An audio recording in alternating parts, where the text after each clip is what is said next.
Good evening. How are we doing? Doing great. Howdy ho, everyone. Hello. Welcome to another episode of Supernatural Talk. First off, it's great to be back after having this 2-week break from the show. So, Adrian, seems like you and Eileen were able to hold down the fort last week. We got this. We got this. Yeah, Marcus is fun anyway.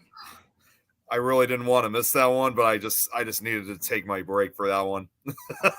Well, you wouldn't need to take a break if you weren't trying to do 10 shows in a week. So, Not my fault. who is it? I think it's you that goes, yes, okay, I will. If it's I'm not even going to go into detail of that. There you go. So for tonight, we got some very special guests, which of course, these are also two folks that I've been very good friends with for these last couple of years. We got Ron and Denise Pridemore, who's not only runs the Paranormal Pride, but also Paranormal Nation Radio, and also our newest edition of the Things Go Society, so of Things of Florida. So Ron, Denise, it's great to have you guys on. Oh, good to be with you, Nick, Adrian. Yep. Florida. Nick, Hey, Susan and Mike. Nick, it's been more than 5 years. Yeah, Actually, it's been God. I it's know. been almost 7, if not longer. I know. The last time I saw you guys it had to be 5 years. I think the last time I saw you guys was in 2019. So, yeah. That's probably right. Yeah. And we met in 2018, I believe. That's correct. That down in Alton. Mhm. Yep. So, At the Paracon. I In fact, we didn't run into you at the Paracon. It was at the hotel when we were checking out. yep. The I next remember one. that. Yeah. Yeah, I saw your jacket, and you were just, man. I said, man, this guy is really into this supernatural anything. I said, I love his enthusiasm. I said, I gotta go over and talk to him. That's how we met. I said, we'll go over and talk to him. You and Tom. Mhm. That's pretty typical now whenever I go to Paracons. Right. Till Well, it gets everybody knows stolen. What was that, Adrian? Till it gets stolen. Oh, don't even. What? No, it hasn't been stolen. Your jacket? No. Yes, it has. Oh, little it bit- has? A little bit, but yes, it has. Oh my gosh. Well, briefly, but I got it back. Jeremy took it. It was somebody who knew you, right? Right. Oh, yeah. Yeah, it was. Oh, Oh, Jeremy. okay. So it was, all right. It was right. Jeremy. Okay. And I later he got locked up in a jail cell, and I was able to take a mugshot of him. I'll say that's a one of a kind jacket. You couldn't make that. I actually already have. There's no way. I actually have a few others out there who are actually aspire to even want to make vests very much similar to mine. Of course, obviously, Yeah. I don't know if they go right down to the like the way I put it together, but I got a few others that want to make their own vests like that. Right here. So, Hey, Tom. just before, just want to get to the comments real quick. Well, Antone. We weren't Oh, even late, then- dude. Hey, Seriously. Sean. Oh, speaking of Tom, here he is in the chat. Yep. Hard to keep still. What the hell are you talking about? That's true. We Hello, don't sit Karen. still. He's going to hide a few times. Why am I not surprised, Tom? I know he always has been trying to do that. Mhm. How do they get it off Well, of you? long anyways, enough to- He took it Ron, off. Denise, why don't you guys tell us a little bit about yourselves before you became Things of Florida? Oh, that's a really long story. You don't have enough time Your for sound that. is- Were we things of Kansas? I don't know. No, we were not things of Kansas. Kansas. Where at in Kansas? Well, we used to live in Just south, Overland Park. just south of Overland Park, Lewisburg. My husband and I grew up in Garden City, Kansas. Okay, Okay, that's what that's on the other side, but about 4 hours away. Yeah. So we're right on the Kansas-Missouri border. Mhm. So just south of Kansas City. Kansas So- City is a different kind of place. mhm. And that's why we're in Florida. Yeah. Yeah, my cousin lives in Florida and she keeps telling me, come on, come on, come on. I'm like, when is there not hurricane season? Then I'll go. We haven't seen one yet. I remember last year that was nope. That didn't hit us. Where are you We didn't at? see- What part? We're near Pensacola, near Destin. It's like Northeast Florida. I know. I've been to Destin years ago, so I know where that's at. Yeah, we moved up here after I did a bunch of research on a bunch of different things. I was Panhandle. I was the disaster contact for a phone company called Sprint, and my whole job. So I learned where I wanted to live from where I didn't want to live. Mhm. How I didn't want to be near any water. I'm near it, but I'm not on it, and so that was the big thing. We are in a non-flood zone and a non-evacuation zone. The last hurricane to hit where we live was Hurricane Ivan. It did some damage, but the building codes have changed in those 20 years. And then Hurricane Sally hit, and all they got over here was some minor flooding in some of the subdivisions closer to Escambia Bay. So where we are, nope, we're good. And yeah, they predicted 25 hurricanes, and there's been five. So we're gonna squeeze in 20 in 7 weeks. Better hurry up. Okay, so my cousin lives in Tampa. Yep. Yeah, they saw the backside or the dirty side of the hurricanes. So Ron's cousins live in Tampa We're not too. worried about it Anymore. Everybody's got some kind of weather that has been a disaster. You said you did some of the cleanup. Have you been doing that for a long time? I haven't done it in a bunch of years, but that was my main job when I worked at Sprint. I helped with Katrina. Of course, it was 5 years after the fact when we went in because we were hired by FEMA to go in and get the trailers, clean them up, take them back to the yard. Well, we ran into some serious issues over that because they had told those people that they could keep those campers. Oh. And then they found there was formaldehyde in the carpeting. So they told them they could not. So you can imagine what we ran into because I don't think they made it very clear by the time we went in. Yeah. So my job was I was the person between the people in the field and getting the stuff that they needed to bring the field back up. So getting telephone service back up for the masses. And so there's a ton of equipment that's required for that. And so I learned all about it. In fact, one funny story about that was I went in the hospital to have surgery for my gallbladder. I had been sick during this whole hurricane season that we had. And we had Charlie and Florence, and it was the year we had a whole bunch of them. And I said, as long as you don't say anything to me about a hurricane, we'll be fine. I said, I just don't want to hear about any more, because I was still cleaning up a mess and it was right before Christmas. And I'm in the recovery room and they say something about somebody named Charlie. And I yell out from my dead sleep, we're not taking requisitions for Charlie anymore. And the lady looks at me like, what's wrong with you? Well, I was awake. I'll tell you, okay, 5 years after Katrina, I had to have been in my early 30s. I'd say maybe even late 20s. But the funniest thing about that was, I guess I was raised really sheltered because we got there and, well, Louisiana, New Orleans. Yep. I was cleaning out the campers. They said anything in there you keep, you can have it. Doesn't matter. Well, I found a diamond ring, so I was trying to find the owner. I know they knew who lived in it. I was trying to find them, whatever. I'm cleaning one of these up, and I reach down and pick up this glass thing, and I'm like, I have nowhere to throw it away. I stick it in my purse.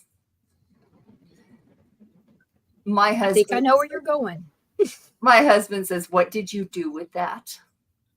I said, "What?" He said, "That glass you picked up." I said, "It's not broken. I put it in my purse, tried to find a place to throw it away." He goes, "You did what?" And we're driving at this point down to the next one. He goes, "You did what?" I said, It's a meth pipe. "What did you want me to do with it?" He goes, "Do you know what it is?" And I said, "It's glass." I no. He says, "Oh my gosh." So we find the first place to pull over, and he's just smashing it into the ground. And he says, "Don't pick things." What?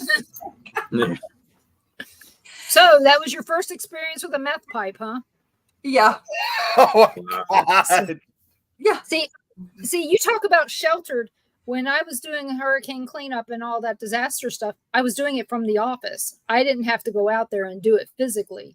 I had to basically do all the legwork to get all the crap there. So, like when Katrina hit, they needed tents and porta potties, and so I had somebody from a porta potty company fax me a quote, and I had to fax the PO to somebody's car for the porta potties to get there.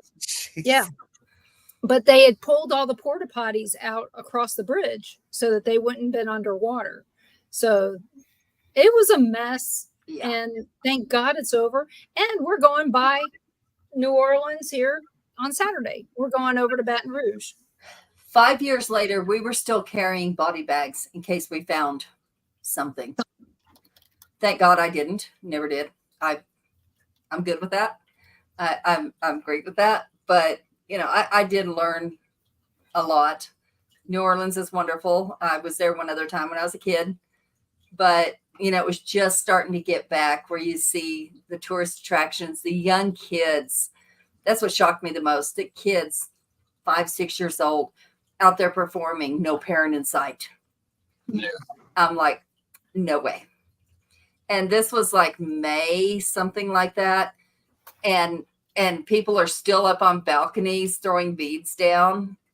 I'm like, you think I'm going to do what?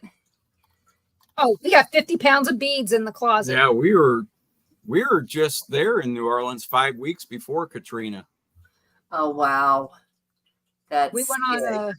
So it was really, you know, they were showing everything on TV. It was, you know, our kids are watching it and they recognize everything downtown because that's where we were at.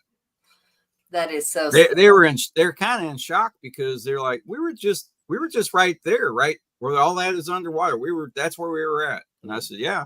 Because they had a camera right on. Yeah, they couldn't believe all the spots that were underwater. Yeah, they had a camera right there on St. Louis Cemetery number 1. Mm-hmm. And you could watch it and you could watch the water just come up. And because I was working it, I was watching it, you know, because it was the first time that I had the chance to work from home. And so I'm watching all of this to see how bad it is. So needless to say, because of all this, I was smart enough to figure out where to live in Florida, and we love it. And, you know, and it's an acquired taste. I have to say, if you can't handle the humidity, this isn't a good place to be, because I tell you, it just pours right off of your face and into your mouth. Yeah. And if you can't handle 65 in the middle of February, then this ain't for you either. No. If you want to go snow skiing, there's only one place in Florida to do that, and it's fake snow. And I think it's near Tampa. I figured it would be fake snow. So they have it in Dubai too. So well, we had north of us had some snow flurries earlier this, you know, back in when it was really cold. But for here, really cold is 32. Yeah. I remember going to Florida to visit my in-laws one time, and I absolutely loved it. Of course, I love New Orleans. It's really humid and ucky too, but you know, that's one thing they told us is constantly drink water, whether you're thirsty or not. It doesn't make any difference. You drink water. I'm like, okay, got it. Yep. If you think you drank enough, drink more. Yeah. It's as bad as Gatorade, Powerade. Well, any electrolytes. It's the same as your high desert. I mean, if you're not drinking enough, your skin's going dry and you can't deal with it. Here, instead of our skin going dry, everything inside goes dry. Right. and it sucks. But you know, that's something I didn't miss. My skin cracking no, yeah. in the winter. Jeez. Ooh. So, but I'll tell you, I wouldn't change what I told somebody yesterday. I said, I love it here. Sometimes I miss it back there. Paranormal. You know? Yeah, I know we got off track. Miss those kids. Way off. All the kids that we met out there in every place. You know, like Nick. We met him. We miss seeing him now. Yeah. And so hopefully someday we'll make it back a little bit further north and see Nick again. And but paranormal wise, I was born seeing spirits. I'd have to say my first paranormal experience was at the age of 4, and it was an out of body experience where I witnessed my grandmother be killed, and who did it, all of that, and my grandfather went to call my parents. We lived in Paterson, New Jersey. They were in Baltimore. And, you know, back then you didn't call somebody during the day unless it was an emergency, because phone calls were really expensive back in the early 70s. And it was barely 1970. And I told my dad when the phone rang, I said, it's Grandpa. Grandma's gone. Grandma died. And they looked at me and just, you know, answered the phone. And my grandfather sitting there telling my dad that his mother's dead. And they didn't care they just thought I was goofing off. They didn't know that I could see anything. I didn't know that I was seeing anything, you know. It was normal. It was normal for me, but not, you know, I didn't know it wasn't normal for everybody, you know. Mm-hmm. But when I was 10, we had been told by my mom and dad were separated. My mom lived in one part of Maryland with her boyfriend. My dad lived in another part of Maryland with his girlfriend. And it was July 3rd. And my dad called and says, I'm taking you guys to Newport News to see your family for the 4th of July. And I said, I don't want to go. I don't like you. I hope you die. And he did. And I took that personally for years and years that I had done it. Well, I had also seen him die in another out-of-body experience. So when we got up the next morning, I told my mom, I walked out in the kitchen and said, Dad's dead, and proceeded to tell her how. And the whole time, not noticing the fact that my dad's girlfriend's sitting in the chair next to her. They hadn't talked in years, except for to drop us off, okay? They hadn't talked in years. That's another story you don't want to hear about. But, you know, everything I said, my dad's girlfriend confirmed. And that's when my mom told me, don't tell people what you see, what you hear. They're going to think you're nuts. And of course, that was in 1975. So roll forward to, what was it? It was probably 1990. Let's see, we got married in 84. So it's been what, 96? About 11 years later. 1996. We're buying a car. Okay. In a little place in Overland Park. And the guy sitting next to us. Well, she had, just before that, she had told me, I was out of town quite a bit, and she told me that she was seeing this teenage boy in the middle of the night at the end of the bed, holding out his hand saying, Mommy. And I said, what are you talking about? I said, are you dreaming this? She goes, no, I'm seeing him. Well, she told me this a few times. But I never said it in front of But she never she never elaborated on it. I was like, what are you talking about? What do you mean you seeing this? I didn't think anything of it. Yeah. But we just bought a new house. It wasn't brand new. It was new to us. And I was pregnant when I was seeing this. So I just figured, well, you know, this is what I'm seeing. He may have just figured it was just hormones, you know. So I didn't think nothing of it. So years go on. And in 1996, we're buying a car. And we tell the guy our address, and he goes, "You guys live in the suicide house." We're like, what? They're like, I said, what are how do you you know talking that? about? He said, yeah, the teenage kid shot himself. Blew his head off downstairs. Okay. And I went, huh. And I just looked at him and said, "Told you." And that's when I asked her on the way home, I said, you got some splaining to do. So I said, on the way home, I said, all right, what this kid you were seeing? I said, is this maybe the kid that committed suicide? She goes, I'm pretty sure it is. And I said, well, what does he look like? I said, give me a detail of what he looks like. And this is on the way home. There were no cell phones. She couldn't call my next door neighbor and say, hey, Bill, what so-and-so Aaron's son look like? So as soon as we get there, I said, I'm going over to Bill's house. I said, hey, Bill, so a weird thing happened today.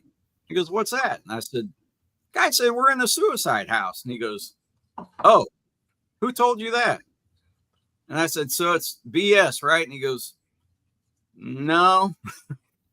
He goes, the people that were renting the house before, Sharon, she still, friends with Bill and Jackie, even to that day, she was always over at Bill's house. Well, she had said that, we used to rent that house years ago. I was like, okay. And she left it at that. She never. She said, we lived there before. And I said, oh, okay. And I didn't think anything of it. So I said, what did Sharon's son look like? He goes, well, he's a teenage kid, about 14, 15, 16. Mm-hmm. Started describing it, to a T, to what Denise had said. Wow. And I said, huh. He goes, why? He goes, because the guy at the dealership told you? I said, no, because Denise saw the kid. He goes, that's impossible. I said, yeah, that's what I think. And no, it's not. No, I think I got some more questions for Denise. Well, the thing was, he didn't know that our house had spirits in it. No, I had no idea. All I knew is that I saw this kid, and he kept saying, oh, it's probably Todd or Troy next door. And, in our house. I know. I get it. Probably, we had greyhounds. We used to race greyhounds. We had some that were retired, and we had them in my basement. And there was probably about 4 or 5 occasions where it was usually about in the middle of the night. All of them would just start like howling and going crazy. Just for no reason. And I would go down there, and they acted scared to death. Their hair was raised up. They're usually real gentle dogs. And they were scared. And when I went to open their crate, they couldn't wait to get the hell out, and they didn't want to come back in. That makes me wonder. 4 or 5 times. Why? I've always wondered that. Why are animals scared of spirits? Unless they're, I don't know. They have bad intentions. I don't understand why they're so scared of them. They acted really bad. Well, the kid that I couldn't calm him down. If they were seeing him like I saw him, with his, side of his face blown off, that probably could have scared the living daylights out of him. So we don't know if animals see spirits the way they died or the way they lived. Right. And in this case, this kid was showing me the way he died. Yeah. And what was strange after that, okay, so part of this story is really odd. We had painted the house. It was that beautiful harvest gold color inside when we bought it. Everybody loves harvest gold. And we needed to paint it. Well, we had these little pellet holes in the wall. We didn't know what they were. We just knew that there were these little pellet holes in the wall. So I kept filling them in with spackle and painting over it. And within in the back part. And within 2 to 3 months, it would go back in. Okay. So, I'm repainting, I'm spackling and repainting all the damn time to fix it. Well, I even spackled over it once. I thought you just didn't know what you were doing. Right. So I hit it. And a month or 2 later, it's like I didn't even do anything. I was like, what the hell's going on here? So after we found out that we were in the suicide house and I had some information, because I didn't have a lot to go on back then. Right. No, there wasn't. I didn't know where to look other than I knew I could look at newspapers, but if it wasn't reported in the newspaper, it wasn't going to be accurate for me to find anything. So the next time the boy showed up, because at this point the kids are scared and they've seen him. Mm-hmm. And I just said, when he showed up, she had never said a thing to him. Yeah. She never told him. I just said, you need to go to the people who love you. I said, they're not here anymore. And a couple days later, the holes that were still in the wall, we spackled over them, painted it, and they never showed back up again. Wow. That's incredible. That is. They Okay, so shot himself with a shotgun, so that's the pellet hole. I'm going to address Kevin real quick. Kevin, I haven't seen you on before. Nice to meet you. This looks like a new viewer. The first comment there you had, this is paranormal. Well, this show goes every direction. Yep. Yes, we're paranormal, but yes, we also have life outside of that. And we like to share that as well. Do I have a paranormal story? You're looking at it. I absolutely, I speak to the dead. I've had them follow me home. My stories are really not impressive. Well, we've had a couple of those too. I think I had one this week. Friend of ours. She's on there. Yeah, no, she's not on there. She's at the movies. She's at the movies. Yeah, she just She popped did in. say hi. She did say hi. Yeah. At the movies. Yeah. Up there. Actually, Nick knows Dara too. That's he right. met her. It's been a couple years too since I've seen her. Holy cow. Mm-hmm. Yep.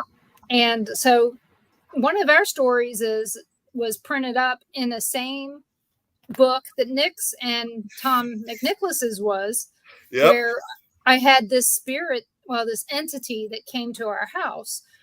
And it's so back in, what was it? 2017, beginning of 2017. A friend of mine who his name is Joe Citrone. He was actually the second guest I ever had on the Paranormal Pride. And I read his book, fell in love with his writing, and we became friends. And he called me up in February and said, "Hey, we want to do a film about Atchison, Kansas, and the Sally House." And he goes, "Will you be our liaison?" Because at that time we were the tour guides at the Sally House. I had been on Ghost Adventures and all this other stuff, so people knew who I was. As far as that went, that part's not important, but the liaison part was, because I'd never gotten paid for anything paranormal. Right. So in this case, I was a liaison. I was getting paid for this, so I wanted to make sure I did the best job I could. I got all my ducks in a row. I had all my history, all that good stuff. We had production meetings, every week. And he goes, "Denise," he goes, "we want to film in August of 2017. And I said, "Well, when?" And for right now, the date. He just gave a date. He gave me a date. And I said, "I think that's the that's the day of the, totality in Atchison." I said, "I don't know if you're going to be able to find a hotel. So, or a place to stay." So I told him I would get on it, did all that. And throughout all this, we had all these things going on. The week that they were coming in, they came in on Wednesday. On Monday, we had a whole bunch of things happen. But right before all that, there was this entity that showed up in my house. We had a ceiling kind of like this one here. And it's very similar. Our room here is very similar to that room. But this entity was down on top of me. And it looked like its skin was on fire. And so it was red and black and had really long fingers and wings and 2 extra arms and, all this kind of stuff. It was really scary. He didn't hear it. No. I could see it, and it was terrifying. And so I felt like this was a precursor to the stuff that was going to happen coming up. So right before they got there, everyone that was part of the crew had something happen. So we went to bed that night on Sunday night, and the next morning Ron gets up, and you can take over from here. Yeah, that Monday morning, they were supposed to be coming in. That Monday morning, I got up. I usually get up before everyone anyway. And first thing I would do is I'd get out of the bed, and we had all our cats would follow me because they knew it was, time to eat. They would follow me into my daughter's room where I would feed her fish, and then they would all follow me into the kitchen so they could eat. Well, that morning I got up, no cats under my feet. So I'm kind of looking around. I thought, where are they at? So I walked in my daughter's room. She's sound asleep.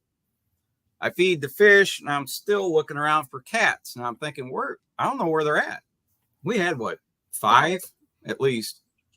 So I'm kind of looking around. I'm looking into the room. I'm walking down the hallway, and no cats anywhere. Now I'm really wondering what's going on. Anyway, I get into the kitchen. Every cabinet, door, and drawer, and we had a huge kitchen, was open. And I went, Denise, come out here and check this out. She comes out there. She goes, crap. I said, oh, you know something about this? And she goes, yeah, I think it might have something to do with what I saw just a little bit ago. And I said, okay, well, we need to tell them to get the hell out, because I think they were trying to intimidate us from going out there. The thing is everybody had something happen. It wasn't just us. It was the film crew. There were some of them were in Seattle. They had things happen. Joe Citrone had stuff happen. Richard Grund down here in Florida had something happen. Another guy had stuff that happened as well in Kansas City area. So it's like, okay, now what is wrong, with this? So it is at that point, Ron goes, you got to get rid of this. So I had to go through, and I believe in clearing. I cleared it. I knew it was going to be a very interesting week. I wonder, and that's the one I said that followed me home. All I did was research on this thing. Like, not a thing, it was a person. But I just researched it for like a month and knew everything about it. And it's like it traces energy lines and knows everybody involved and just does what it wants that way. I'm going to try and put the picture. I don't know how. I was going to say. Okay, no thanks. Denise, No, is this thanks. the same book that we got here? Yes, No. it is. I said that. Yep. That's the same one. No, Yep. thanks. We Same all book. we all signed each other's copies. I mean, That's correct. That was our new kitty cat. This one flew. What was that thing?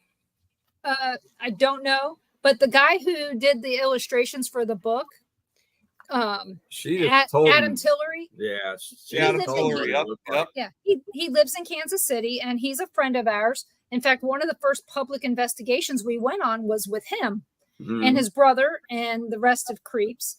And so I sent him a message, and I said, hey, this is what I saw. And I wrote it all up. I mean, it was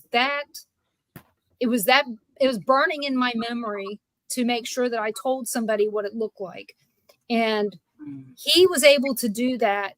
And of course, it was a sketch, so there was no color. So, you kind of have to envision, each one of these holes is red and everything around it's, burnt skin, and the fingernails, I told him was really long. He drew it to what you said, exactly what it looked like. And, so needless to say, when the time came, the story that I did, I was supposed to be at this point in time, when they asked for these to be sent in, I was supposed to be with Nick, and I think you were supposed to go to the Ash Bash that year in 2018. Yeah.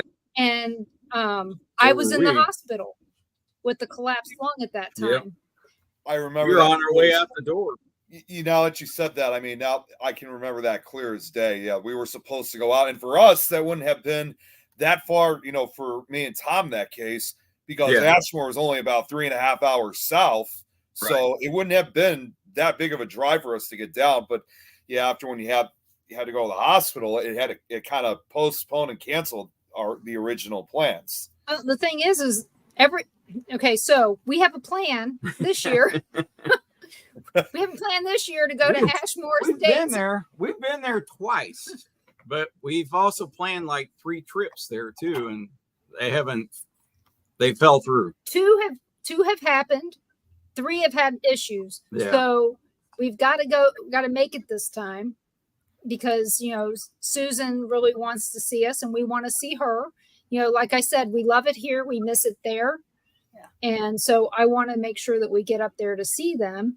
And it was such a nice thing for them to purchase the night at Ashmore for all of us just to hang out, someplace closer than driving all the way to Springfield, Missouri. Right. Yeah. So yeah, when they said the 26th of October, I thought they were kidding. I was like, there's no way, that thing's booked a year in advance. But what's strange is that this collapsed lung thing, when we had gone up to see Nick and Tom at Spook Show Con, yeah. So we went to that in Mattoon. It was the only time it was held in Mattoon, because they couldn't have SilCon that year. That's correct. So we all went out for that, and you guys had to take Jeff back to the airport, Jeff Mudgett back to the airport, so you guys couldn't stay with us and go out to Ashmore. We're at Ashmore, and right after we get done walking through the place, and the lady goes, "Oh, you guys can go off on your own for a little while." And I get scratched.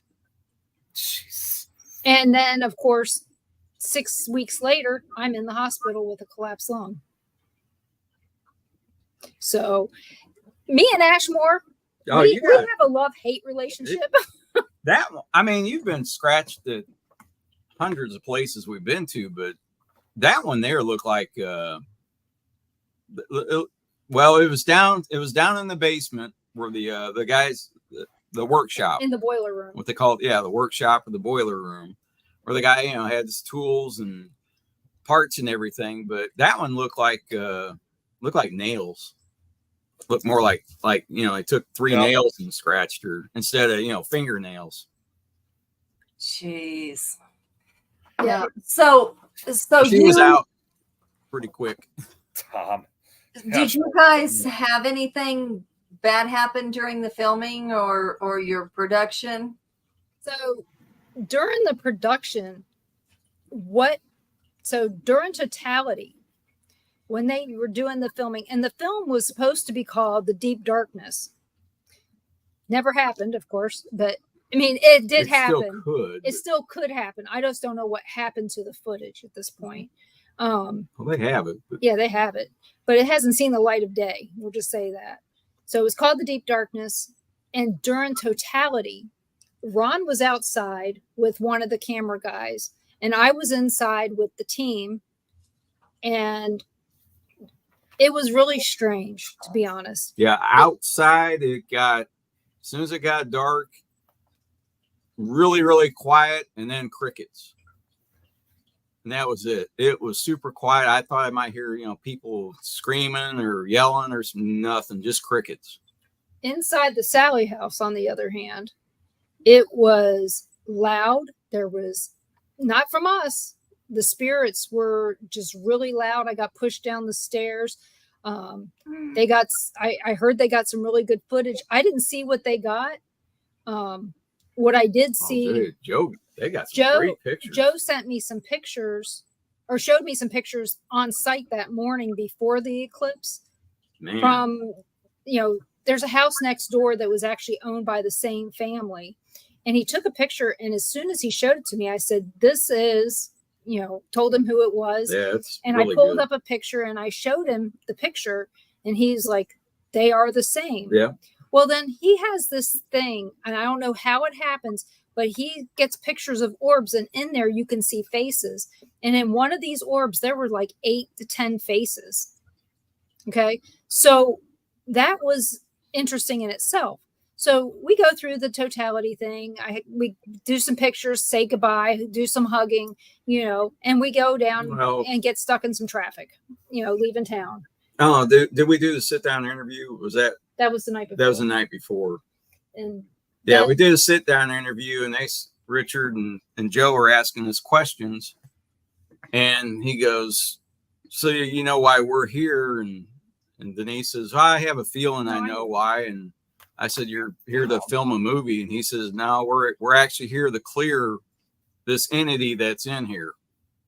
And I started laughing. I'm like, yeah, well, that's been tried thousands of times. You know that, right? And that's when Richard, he's a rabbi, goes, that's because they know why we're here. We've been on their side. Not anymore. They know why we're here, and we're getting rid of them. And I went, what? I didn't even know that. I had no idea. And that's when they both, I knew Joe was on the other side too, but I didn't know Richard's story. And I thought, hell, you can make a movie out of that, Between their two, you would have never guessed this guy was on the other side. Yeah. I mean, at all. Neither you one. Never would. No, neither one. Super nice guys. And I said, well, okay. And he said, yeah, we know, we've been on the other side. We know what it's like, and we know how to deal with them. And I said, well, good luck tonight. And they did their thing. They filmed it. I'd love to see it myself, because I'd like to know what they did. But when we went back, because we were still tour guides at Sally House, we went back a couple weeks later. The place it didn't even have the same smell.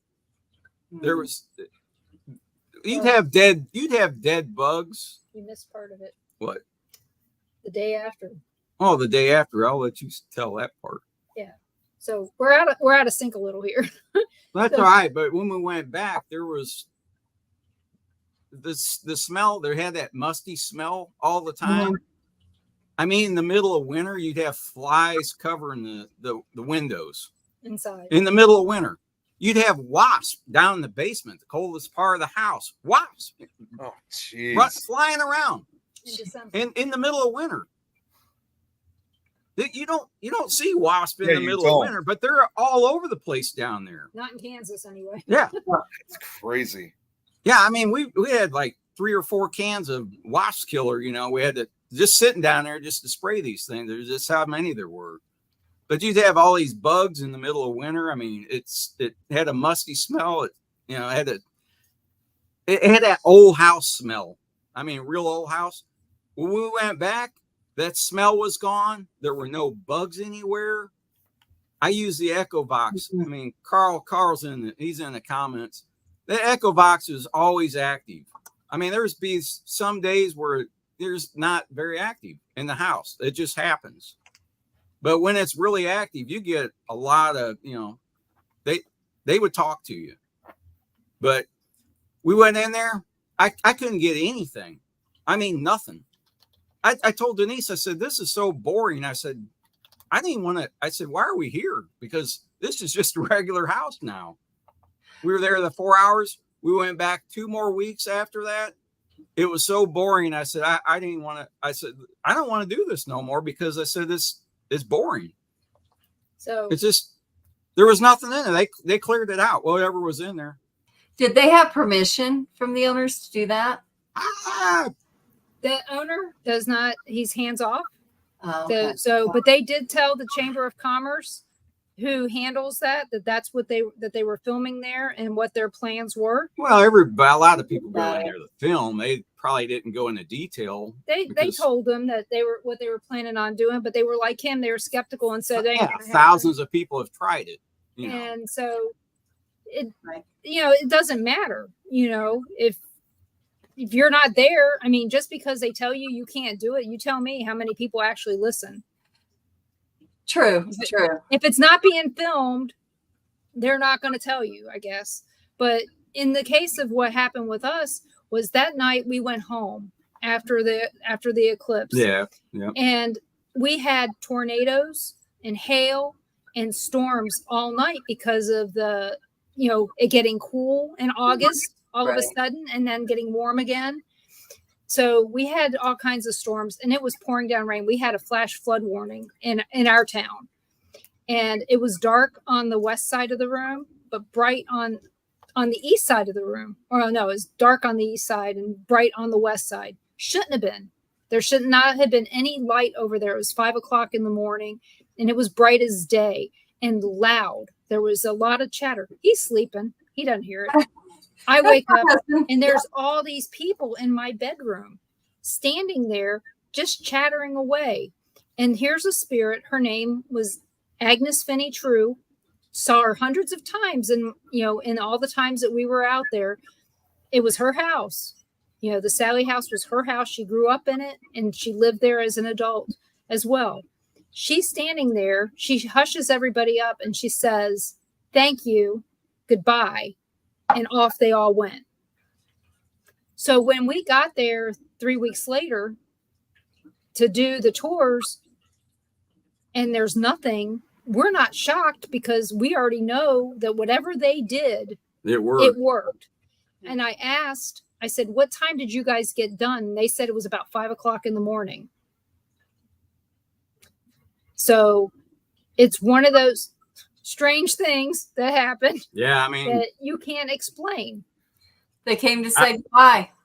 They thanked me. But I told Ron, I said, there was a reason that from 1996 to that day, years, that I was obsessed with everything Sally House. Everything I did every single day was find something out about the Sally House, something out about Atchison. I would look up books, any mention of any book. Yeah, we any book that didn't live Sally down House, the street from this place. We're 90 miles away from it, and we're up there all the time. So, in fact, a lot of people that lived up there said, "Why don't you just move up here? You're here every weekend anyway." So yeah, and I was like, "No, there's no jobs."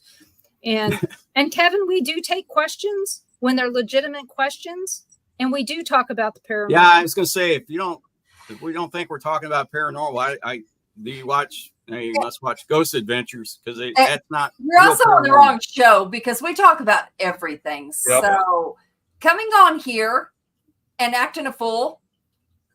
Well, I mean, if they're used to, Ghost Adventures crap, then yeah, I guess this isn't paranormal. But yeah, you don't come on somebody's just real stuff. You just leave the show. That's all you need to do. Just bye. But like I said, if you ask a question and you want us to answer it, please ask it, and we'll answer it.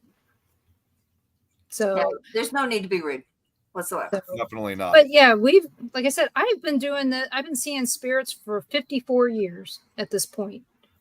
I know, and I only look like I'm 29. How did that happen? I don't know. But 54 years of seeing spirits. And, at this point in time, unless it's something that stands out in my memory, it's everyday stuff. Right. So it has to be extraordinary for me to remember. Right. She actually sees spirits. I don't. I can kind of sense them. I kind of feel that they're around. I kind of know when something's going to go up. But I've seen, shadow figures, heard conversations, and no one's in the room. Things like that.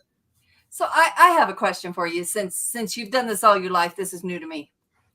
And maybe you can tell me why this would happen, or what they, if you've had this happen, what the outcome was, because I'm not understanding what is going on.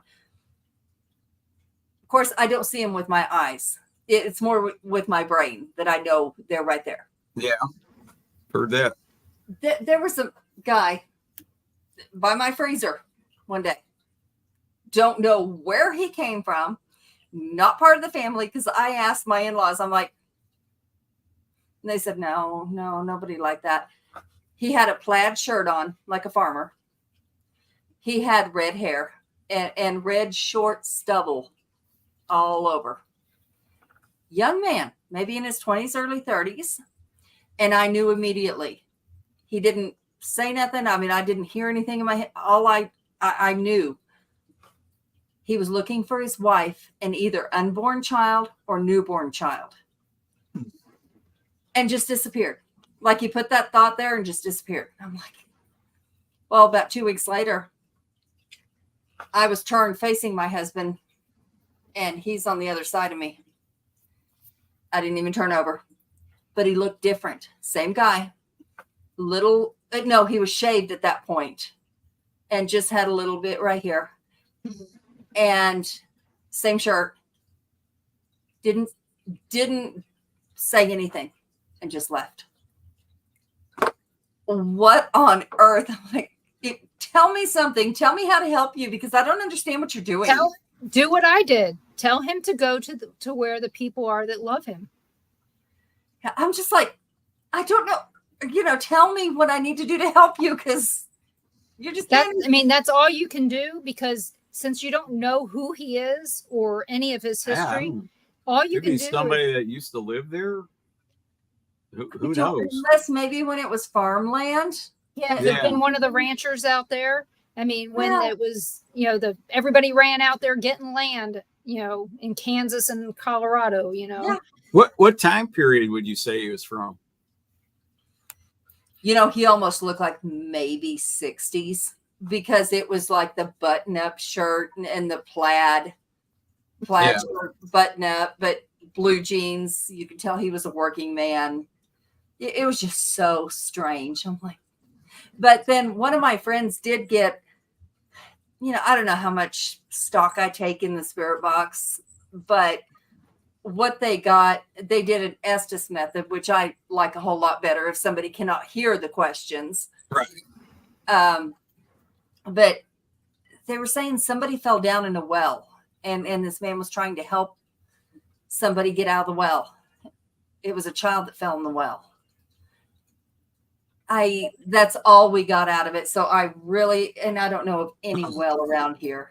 So, I really don't know. Well, then that would have been probably prior to the 60s, possibly. Yeah. Maybe, well, we still had a well in Virginia in the 80s. So it's hard to say. It actually, it could have been something nearby you and you're the closest one. Yeah, you're the closest one that he can communicate with. Like, Lassie, tell me where Timmy is. Yeah, and that's what it felt like when she was telling me that. And I'm like, I don't know. I mean, we have the history of this house. It was built in 1908. And all but just a few years of it has all been family, my husband's family. So we've had people die on the couch upstairs. Somebody came home, years ago and knew they had cancer and they died there. They were here to die. I'm fine with that. That's perfectly fine. I guess it would be my mother-in-law's father died here.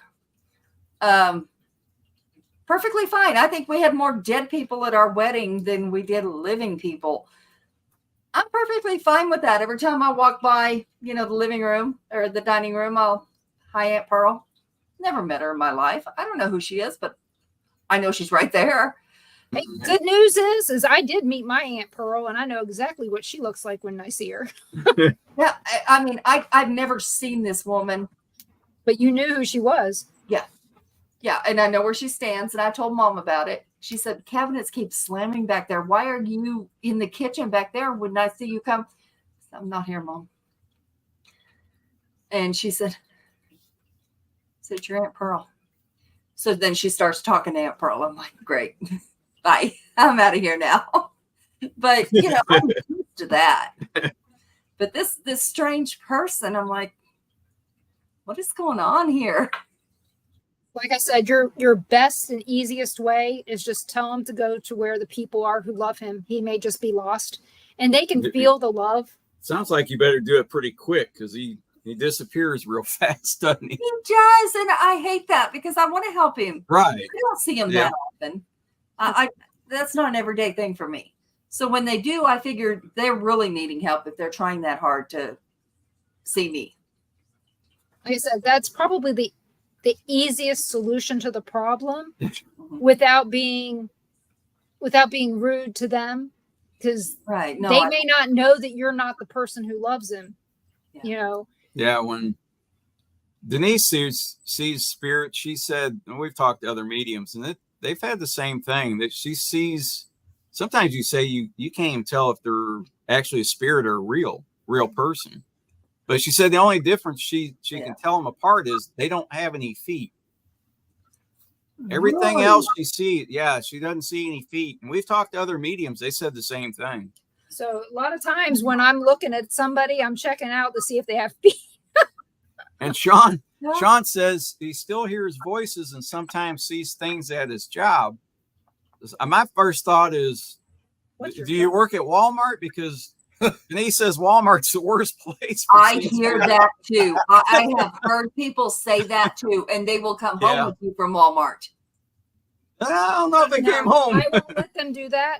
I know it's funny. I know we have a haunted Walmart. I don't think it's in the Chicago area. I think it's somewhere like central Illinois. Every Walmart is haunted. Well, no, I mean, that's the worst. Well, no. I mean, like, from what I remember learning at a young age was a haunted Walmart. But now I'm starting to think that there's more haunted Walmarts around. When we lived in Kansas, and they say people bring their spirits. I think that's what it is. Yeah, your spirits go with you everywhere in most cases. But why Walmart? But because they figure there's a light there, I guess. But I'll go walking down an aisle, and sometimes there's the green mist, but that's a whole different problem. And I'll walk down the aisle, and behind me, stuff will fall off the shelves when I'm about 6 feet away. Yeah. And people think I'm doing it. Oh. And it's like, I didn't do it. And I mean, I've seen bread fly 4 feet. Wow. And hit the other side of the aisle. So that would be 6 feet. And I've heard stuff fall behind her, but I just thought she was throwing stuff off the shelf. Yeah. I mean, I do have a tendency to put stuff back in places where it doesn't belong, but that's only for employee Easter egg hunts. I think they enjoy those. Don't go to Walmart with me. I have heard that, Walmart is shopping malls in general. I don't know why. I guess the energy from other people, they want to interact. They want to be seen. Of course, I don't see that. So like I said, if I see something, it has got to be something that's really wanting to be seen. Well, what's really bad is that, they may show me themselves and tell me stuff, but I'm not walking up to the lady with the cart with the 4 kids to say, hey, your grandma's here and she thinks the kids are great, but this one needs a spanking. I ain't going to tell them that. Nope. And I'm not going to tell them anything. I am not Teresa Caputo. I've never claimed to be, and I never will be. I am going to respect your privacy as much as I possibly can. But the good news is if I do get a message and somebody wants to hear it, for some reason, I can tell when they want to hear it. Right. And I'll tell them. Right. And I've left Walmart with hugs. You have every now and then. I got a hug yesterday. Not even for telling anybody anything other than that their grandchild was beautiful. Yeah. Just randomly got a hug. And I looked at the lady and she was only like 4'11". Okay. She's shorter than me. I'm only 5'3". So there's not many people shorter than me. And I told her, I said, did I look like I needed a hug? She goes, no, I just wanted to give you one. And I think it's because of the type of person, I guess I have written on my forehead that says, tell me your life story. I need to hear it. Empaths give that off. I get that too. The empaths give that off. But, maybe I'm not ready. Maybe I'm not ready for everything I think I'm ready for. I tell you, it's hard because, there's so many things that you have to let go when you allow it to come in. That's But there's also all this control that you have to take. You have to take over control of every situation. Otherwise, you have somebody sitting in the bathroom with you that's not your spouse. I have had that happen. That's I mean, not I okay. know I'm trying to be funny, but it's true. I mean, yeah, it's not Right. okay. It's No, really not. no. Wow. And I mean, there are times when having somebody in your bathroom is exactly what you want. And I know that, but it's That's not one. that's not one. No, I Yeah. wouldn't think. You know, Yeah. it's bad. I don't want the cat in the bathroom when I'm in there. Yeah. So that's some of the things you have to keep in mind is that with the good comes the bad. Yeah. Right. I've had spirits in my car trying to talk to me from the back seat so that because you can't really keep turning to talk to them, but they want you to look at them. And You cannot do that. and you can't sit there and stare at the thing so you can see them, but they'll sit in the back seat of the car and talk to me, and I'm sitting there going, I can't focus on you right now. I got to drive. Right. And so you really have to have your mind about you at all the times. Yeah, the ghosts at Walmart also make Yeah, they do that to us. That's too too. much money. Well, that happens. I'm just gonna say. Well, that happens a lot too when we go to casinos, Tom. So no doubt the casinos are haunted as well. Well, those are the ones at the casino are the gangster ghosts that Yep. Yeah. But I will suggest that if you ever get a chance and they still have the gangsters and ghost tours in Kansas City, I heard they were really good. We've been downtown in that area, and I hear it's a really good tour. Well, ironically enough, I don't know if you guys have heard this. So, and they've been advertising this now since the Michigan Paracon ended. There's a new type of Paracon that's supposed to happen, tapping in a relatively unusual time of the year from February 28th to March 1st. They're having something called the Missouri Paracon, which they're going to have in Kansas City. And I honestly, other than knowing a few people that are supposedly attending, I don't know very many details.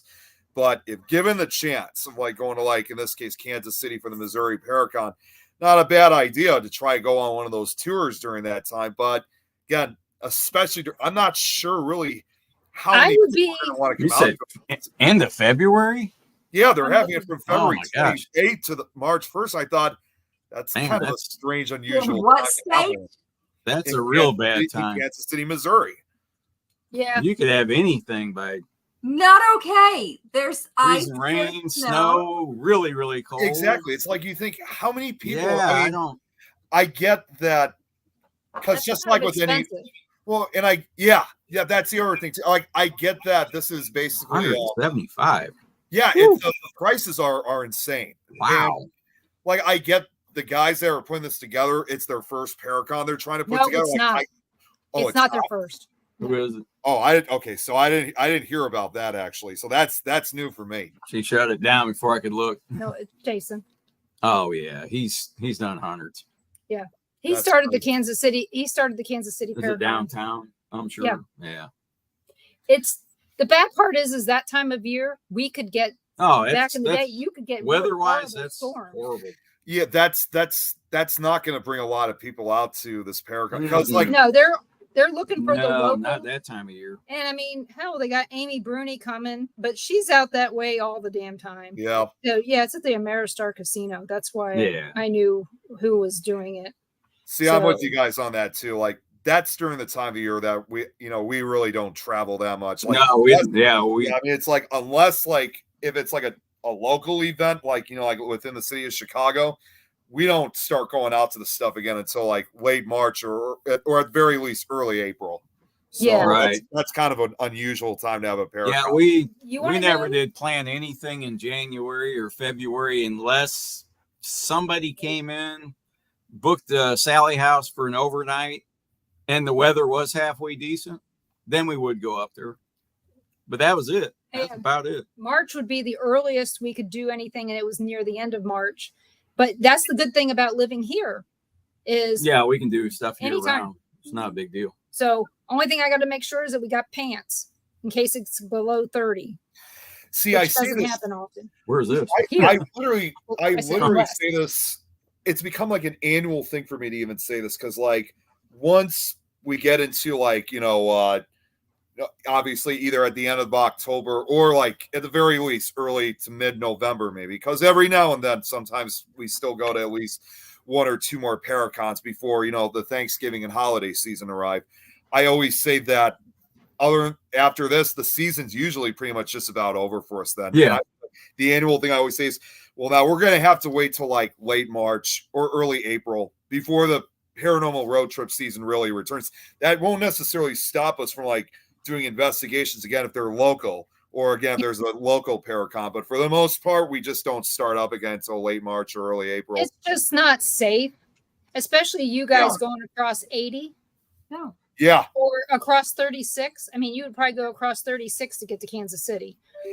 At this point, I would just say it's just not worth the risk, and it's just not sure as hell not worth the price. Yeah, and add in the fact that you get added frustration if you take Interstate 70 with them trying to expand it between St. Louis and Columbia. Yeah. Yeah, it's even worse. There was, I can't remember who told me this, and she actually said this to me during the Michigan Paracon. I think it was a couple individuals who said that the people that are putting this together and the vendors involved, like, they're only going to maybe save on a few of the names that are going to be there. Like, they don't have to pay a full price, but everybody else that's got to have a vendor table, they say they got to pay for it themselves. They got to pay for the hotel rooms. I mean, the combination of the price was like unbelievable. I think the last time I heard, I could be wrong, but last time I thought I heard it was going to be like $1,500, like for everything. For a vendor? For a vendor? Not just the vendor, like the room and anything else that they have. Yeah. Oh yeah. Okay. The only thing they got going. What? You guys all go to Paracons. I don't, but I went to Fear Fest, but yeah. I actually got to go there. We were going to quite a few, and after I went to so many, I told Denise, I said, we're gonna do this. I said, you pick 2 a year, and that's all we're going to. Right. So I didn't enjoy them that much. From the ones you guys, certain people I'd meet. Right, and that's it. It's the meeting people. Yeah. So let's say somebody's going to put on a Paracon, and you don't invite, $1,500, $2,000 a night guests to speak. Right. So what I'm going to tell you is they're not really Paracons; they're drama cons. Yeah. And so, I helped with Spook Show Con with Tom and Nick's dad. They were there. We helped with that. I helped with the Paranormal Haunting History Paracon in Joplin. That was a great one, but he only did one and done. Yeah, we also did one in Marshalltown, Iowa, where they ran me ragged. And that was one of the best Paracons that we've been to, and that was it, one and done. Yeah, we haven't been not doing it again. We haven't been to any more. Well, we did go to one last year. It's a lot of work. We went to the Pensacola. Most of them Paracon usually lose money. Yeah, we went to the one in Pensacola, and we're going to one next weekend. We were volunteering, but I had to back out of volunteering for health reasons, and so we're going to go because I realized that as a volunteer, we were going to have to pay for our hotel room for at least 2 nights.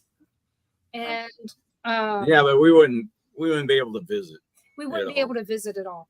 And every time I've been a guest at a Paracon, it's been, don't give me a table, give me stuff to do, and let me walk around and visit with people. Right. I have nothing to sell.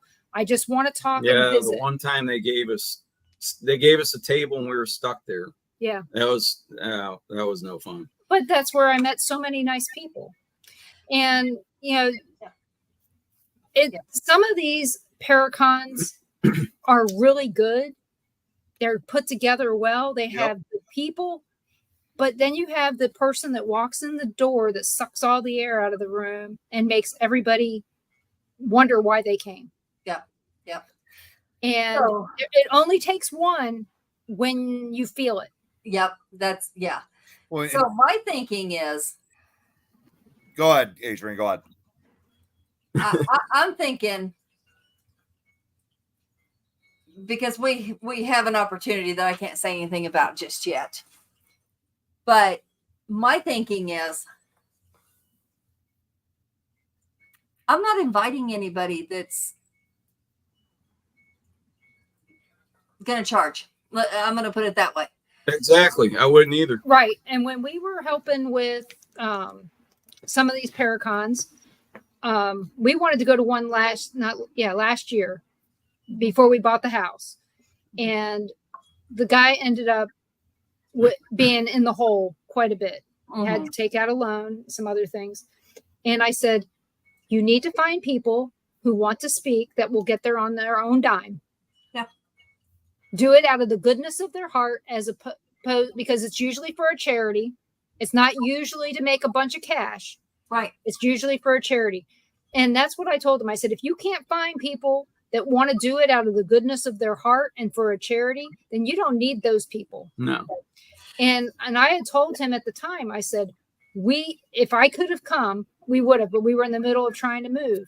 I said, the next time you have it, I said, I'll speak, I'll come. And you don't have to pay anything for me. Just let me walk around and visit with people and let me talk. That's it. Right. I don't ask for much. Let me help you. I mean, if you want me to Yeah, I help mean, out, you're I'm great at organization.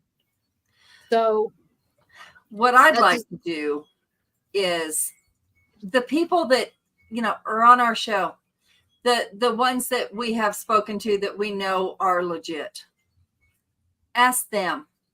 Now I do have to put a disclaimer out. I did do a Paracon at one point. It was called Fear Fest. I was helping anyway. I do have to give a shout out to Mustafa. Yes. Lori. yeah. Yeah. Oh my God, he's great. he's one of the few of them that I like. Yeah, we actually liked him. The man, not by my doing. The man got stiffed. Yep.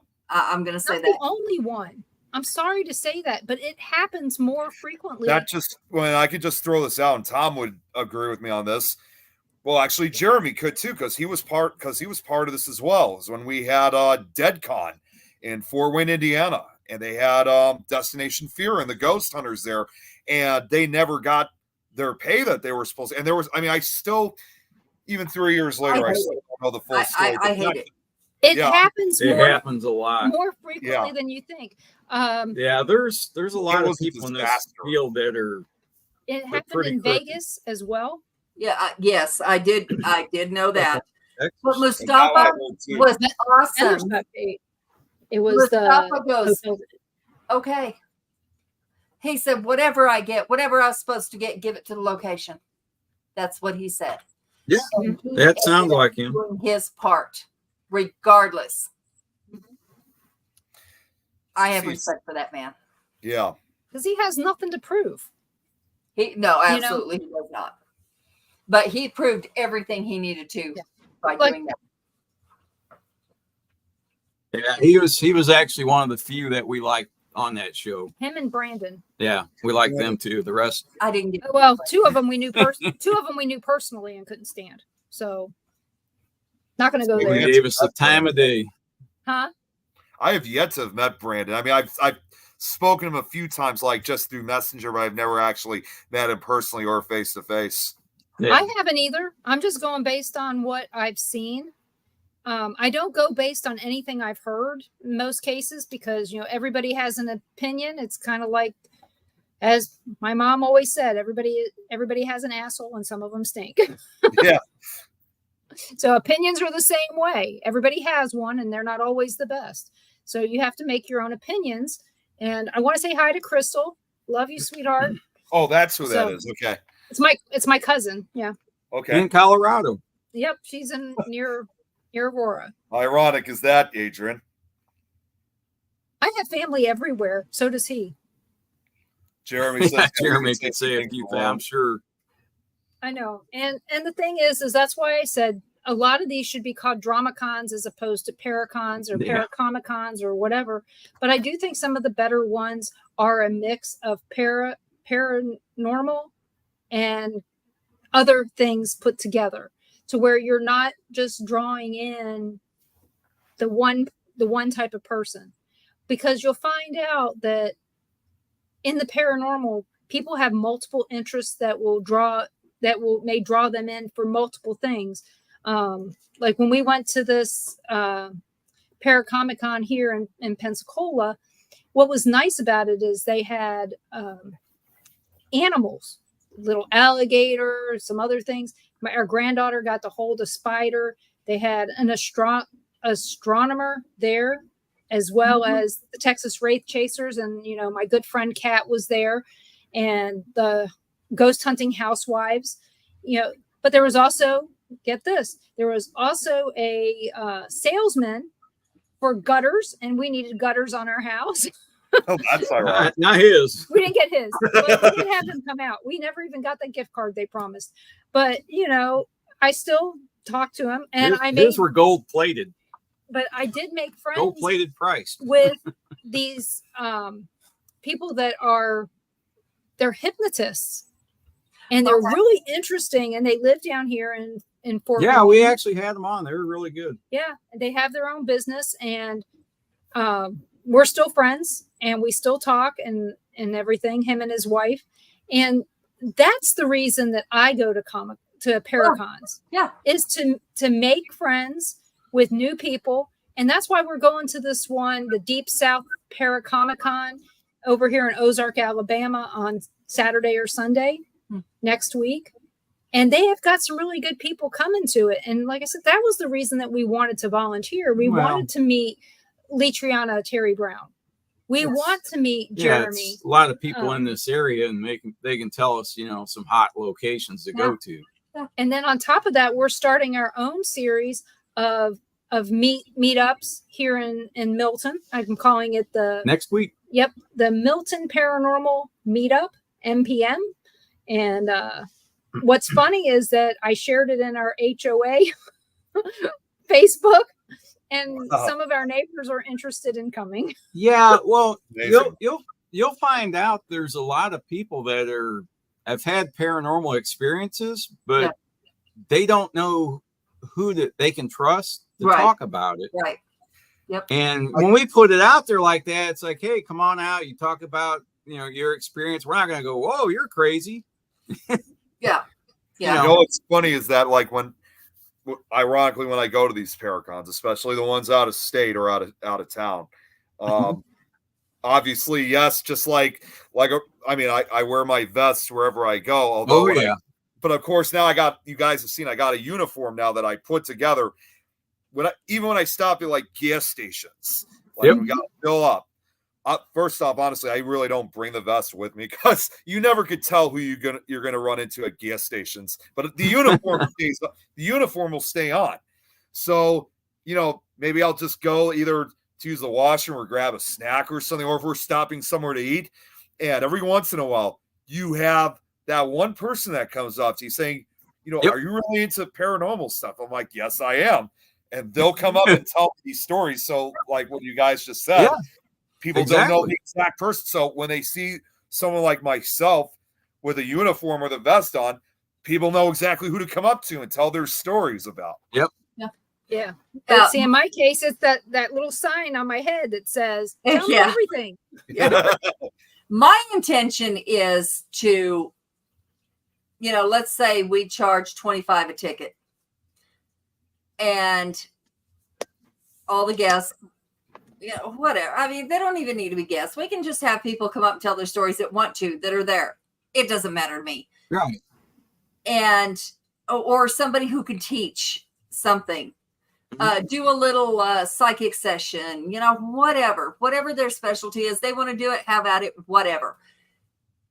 But all the money. Now, the people that put it together, okay, maybe pay for their gas there. The rest of the money goes to location.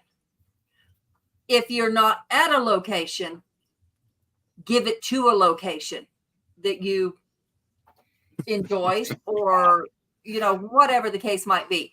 But that's my goal. Whether it's going to work, I don't know. Well, as long as you know what, people do things for a lot less, okay? Mm-hmm. But if they think that they're giving to a charitable organization, they're going to be more than willing to help. I mean, I think that that's the reason why Ash Bash and the Gettysburg Battlefield Bash do so well, is because they're going after charities that are after our own hearts, children and disabled, right? Military veterans.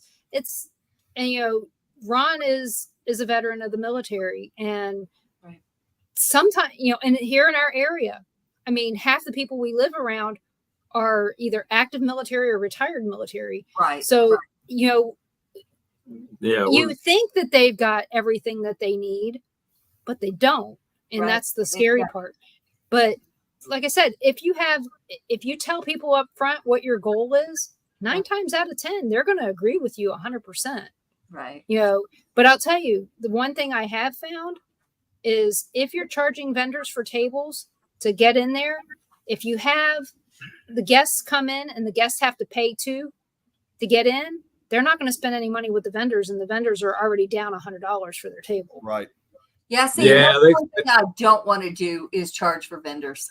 See, and that's who I was, again, that's actually who I was speaking with a few times with some of the vendors at Michigan. Like, unless like it was certainly like a real reasonable price, they're not going to spend that much on them. I don't blame them. I don't blame them either. I couldn't How agree much with did they more. charge? Oh, it's like $150 a table sometimes. Yeah, it was. That's not bad for a table. But so when we went to the Paracon out here in Pensacola, it was $10 a person per day. Okay. So I didn't feel like I had already spent my whole life. You didn't feel like you're wiped out, you're tapped out before you walked in the price door. of a table, as long as it isn't crazy. Oh, God damn it, Tom. So tell me, what is a decent price for a table? Between 100 and 75 and 150, depending upon your area and how big this table is. Sometimes you can take the table and half it. This person gets this 4 feet and this person gets this 4 feet, or it's a 6 foot table. It depends on how big your table is. And from what I understand from the one here, she had different size tables and she charged a different rate for each one. So if somebody wanted, say, a corner that had, that they were going to have 2 8-foot tables, well, she charged them for 2 8-foot spots. Right. Yeah. That actually makes sense. Yeah, if they're a vendor and they got to spend, $500, they're already down $500 plus whatever the gas and everything to get there. Yep. And so they feel like they're already in the hole and they got to sell something. Oh, and that's basically like what I was saying before. I mean, like when I found out the prices again of vendor tables for like this Missouri one, I was actually talking with Larry Eisler and Jenny Davis. They were the ones who actually brought the prices up because they were looking it up. And when they told me just the price for that alone, I couldn't believe it. It was like, I said it was like $1,500. Well, just for the vendor table, it was $400. Yeah. And then you're staying you have to stay there at the venue because your stuff's downstairs. Yep. And that's a casino, and the casino will charge it up on the weekends. It's more expensive. Right. And the only good thing you got, you know what? That's right near the basketball season. When they're getting ready to do all the just before March Madness. Yeah, it's just before March Madness. They could have a big NAIA. The Big 12 tournament. Yeah, that happens in Kansas City. That'll be a week after, but yeah, the NAIA is also there at times. So the only good thing they got going for you is that there's no football game and there's no NASCAR at that time to really hike up the rates. Yeah, the Chiefs would already won the Super Bowl by then anyway, so I don't have to worry about that. The Chiefs are not going to the Super Bowl again. I hope they do, because I don't want to hear the end of it if they don't. I'm tired. Okay, so I'm going to say this. Oh, somebody's going to give us a damn score, and I'm taping it. So We don't. Yeah, don't tell us what the score is. Yeah, just but we moved out of Kansas City, and I thought, thank God I don't have to hear all those damn Mahomes commercials in Hy-Vee anymore. And what do? They start playing him on. Our daughter gets a job at Subway, and all these damn Subway commercials with Mahomes on it. And then you got all these, I can't stand Kelsey, but I also can't stand Taylor Swift. But that's a whole different ballgame. And I'm just tired of it. I'm tired of the football drama. The bucktooth. He's from Oklahoma. She was a nasty little heifer when she first got her fame, and she was nasty toward her hometown. And I have no respect for that. Who is this again? Taylor Swift. Oh, Taylor Swift. Okay. I don't think she can sing at all. I'm ashamed to admit it. I'm just going to throw it out. I actually did see her, but like on stage, but that was not my intention actually, because it was at a Rolling Stones concert that over 10 years ago, and she showed up out of nowhere. Like nobody. Was she 15? Was she opening? No. This was consider it was back in 2013. I don't remember exactly how many songs it had been while the Stones were playing, but she had only came out for one song, sang with Mick Jagger, and then after that, she left the stage and never came back. That's okay. There's nothing wrong with that. I've never really been a big fan of her either, to be honest. Wait a minute. Rolling Stones. I saw the Rolling Stones on their final farewell tour in 1982. So how could that be possible? I don't know. Do they have more final farewell tours? They constantly has one repeatedly. I'm going to say this as for laugh. The Rolling Stones will be on tour forever. So when they die, they'll still be touring. Yes, they'll still be touring. And so just wait for them in your piece of heaven for the Rolling Stones to show up to do their farewell tour.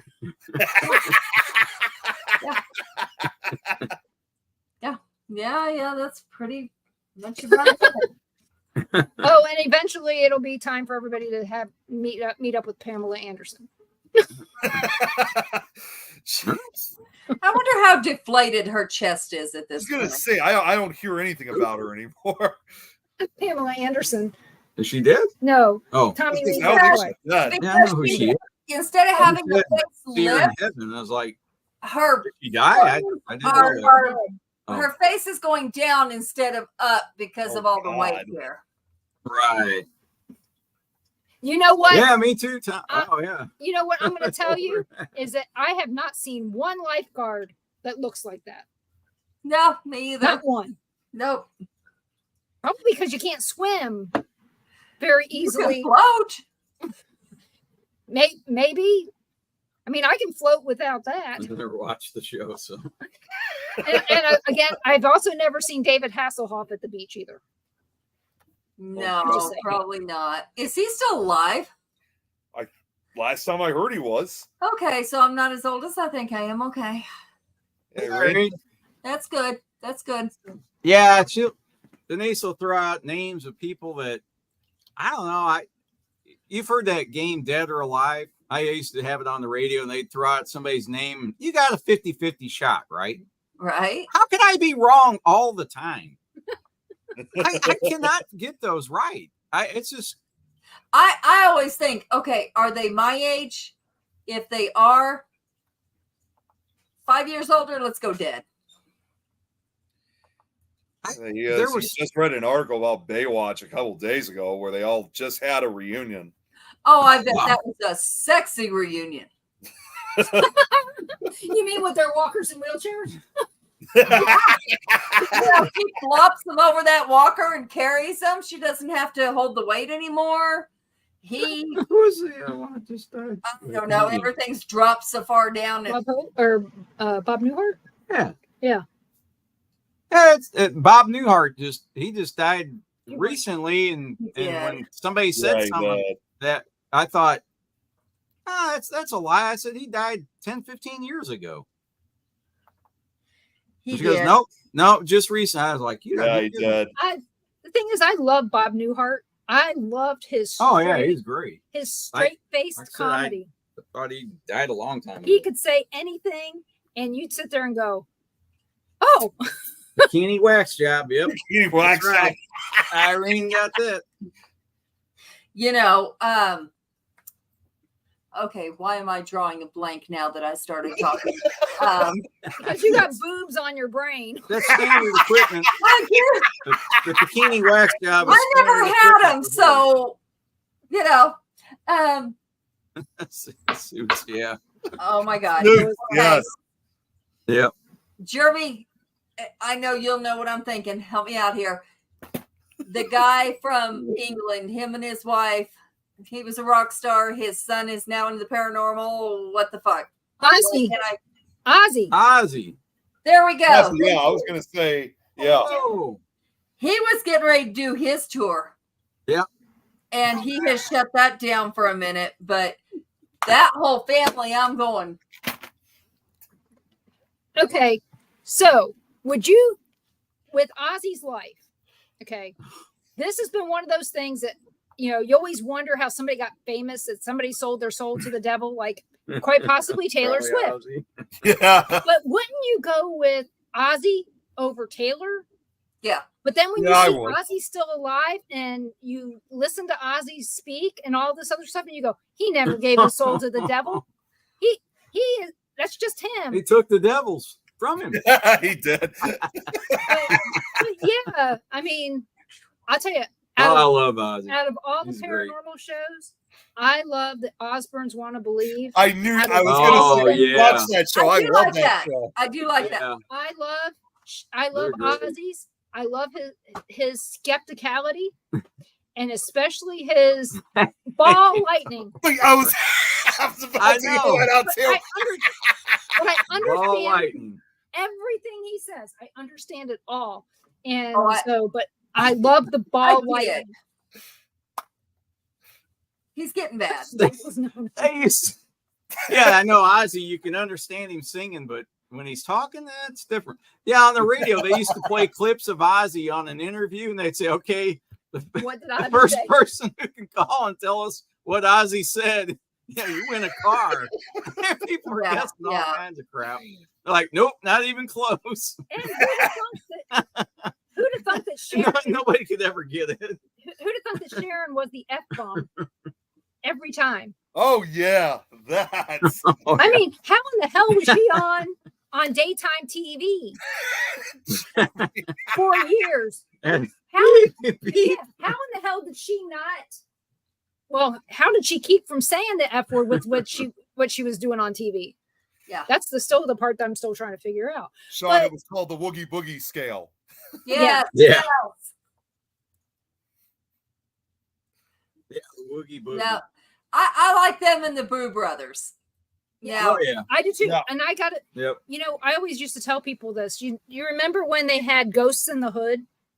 It was on WE. I loved Ghosts in the Hood. And I told Ron, and they wore these velvet running Oh, they were suits. funny. They were hilarious. But I told Ron, I said, it's going to be somebody like the Ghost Brothers or Yeah. or Ghosts in the Hood that's going to show me a piece of paranormal evidence that I'm going to believe. That everyone's wholeheartedly. gonna go, whoa. And everybody's going to go, that's it. That's it. That's it. And this is what we've been looking for, you know? And so far, I'm disappointed, but those are the kind of people that you see that are like Nick, that really love the paranormal and put their hearts into it. And you hope that they find something. You want them to do good. Yeah. And, you know, like Jeremy said something about para-unity a little bit ago. I believe in para-unity as far as I'm concerned. Do I believe other people believe in that? Sometimes I believe that.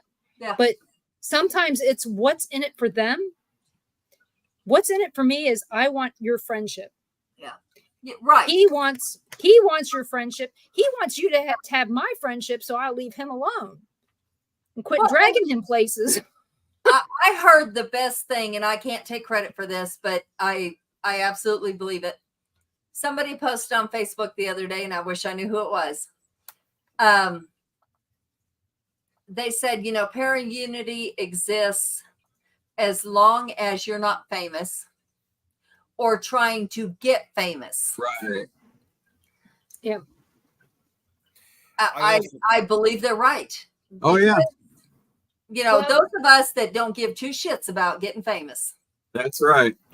You See, know, that's the thing too. Like, again, We're I know. famous amongst each other. That's it. That's all we need. Well, see, that's basically, Is your husband in the paranormal? No.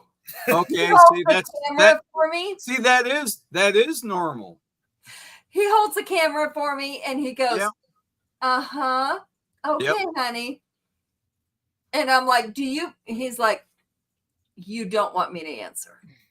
So he keeps me in check as far as what I'm seeing or what evidence I get. He's like, okay, what if this? And I'm like, okay. How many couples do you know that are in the paranormal together. You could probably, on That one are hand, you not could probably doing name very them. well. Only a few. I don't even know if we can name 5. Oh, I can name 5. Do we name 5? I can name 5. Rhonda and Dwight Hole, Susan and Mike. Susan and Mike, then add Shay and Grant. But I mean, here. how many of the hundreds do we know? Oh yeah, that- it's probably 1%. We're 1%. It's very rare. Mm-hmm. Except That's why I asked you. I expected that answer of no. the only other thing is that there are people who meet in the paranormal that get married. Now, That with him, I have to say I didn't scare him because we dated one time when I was in my early teens. I actually went to school with his cousin and his brother that were the same age, same class as me. He was the big brother that was unachievable, you know. okay, got it. We dated one time. Took him 32 years to get another date. That's what he'll tell you. He's had 2 wives since. I've had husbands since. But we reconnected as, you know, I was just seeing how he was doing, just trying to go back to my past because my present was shit. Right. And I said, I'm getting ready to do a Paracon. I'll come pick you up on the way. And he was like, okay. Not thinking a thing about it. Yeah. He probably didn't know what it was till he got there. No, he did. But that night, Okay. something followed him home to the motel. Uh-oh. And he said, I heard you call my name. And I said, no, I did not. And he says, oh. So from then on, it's been, I'll tell him what I see. I'll tell him, I don't hide anything from him. But he's like, okay. He will always help me. He will never discourage me. But he does not know what he believes in at this point. I'll ask him, religious questions. And he's like, I don't know. Unless it's something's proven to me, I don't know. So I study all religions and I believe a little bit of everything. And I said, that's it. I do too. I believe there's something here. There's something here. There's something here. It came from somewhere. But never has he discouraged anything. And that's all I'm thankful for. He will never say, what are you doing? I do crystal healing. I can read pictures and get messages from pictures. He has never went, do you think you're just making that up? He did that to me the other day. On what? Our son-in-law was showing us this place that he wants to go to in Mobile. And he shows me the picture and I go, that's haunted. And he goes, how do you know? And I said, I see a woman in there. And he goes, there's a whole bunch of people in there. He looked at it. Picture on the website. It was liquor bottles. I was like, but there's a woman standing right there back by them. And he's like, how do you see that? I said, I don't know. I said, I tell you that old theater, which is a bar. I didn't know it was a theater. See, he did say Dave sold the Mineral Springs. Dave didn't own the Mineral Springs Hotel. Somebody else owned it. He told me when I interviewed him that he was renting that space in there for his business. So I got his phone number. I can ask him. So, but yeah, Not going to argue with Tom. nope. We'll probably check out the Mineral Springs. Yeah, because next we were time just told that he sold it.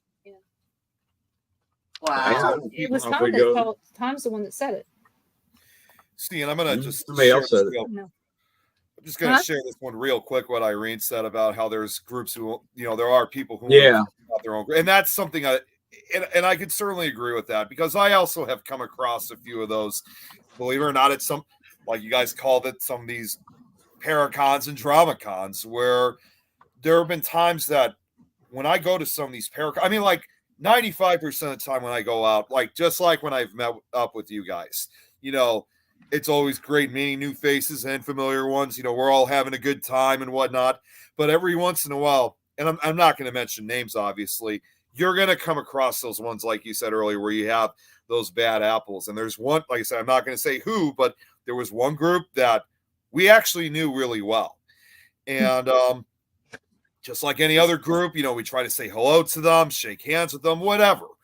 And except for one team member who's happy to see us, everybody else, they just give us this blank stare or disgusted look, almost like as if we have no business being there or whatever. And all we're doing is just, saying how's things going. And, unfortunately, it was definitely one of those groups that, just only seem to care about their well-being and not anybody else. And that typical classic example of trying to get famous or whatever, versus like with what I've done. In fact, you guys probably remember I sent this in the group chat, but again, at Michigan, it was actually the very first day. I just happened to be walking around, and all of a sudden this guy comes up to me. Never seen this guy before in my life, didn't know anything about him. And he asked me, saying, how would you like to be part of this interview that we're doing right now? And I think he actually recognized, I think he wanted me on because I had the vest and the full gear on. So I just came up, answered a few questions. I didn't realize that not only would that interview, which was a collection of other ones, was going to go on their Facebook page, I didn't realize it was also going up on local television too. Not over here, but obviously in the Upper Peninsula of Michigan. Yet in the end, I only did it because it was something that I enjoyed. It was not for the attention and fame. It was just, spreading that love and cheer. And I even say my my clip is the very first one. I just say that a lot of these paracons, yes, we get a lot of those drama ones, but there's also other ones out there that they're like family reunions. And that's all what it comes down to. That's how it was when we went to that other Paracon, when we went to the Mineral Springs Paracon, the second one, and we saw you guys there. It was like going home. Yep. And, we had a great time. But, you said something there with the Irene's. It goes back to somebody walked in the room and sucked all the air out of it, giving you that look. It takes all the fun out of it, and it makes you self-conscious about everything else that's going on, and you can't take your focus off of the fact that these people are willing you to have a horrible time. That's why, and believe it or not, that group actually does run a paracon of their own.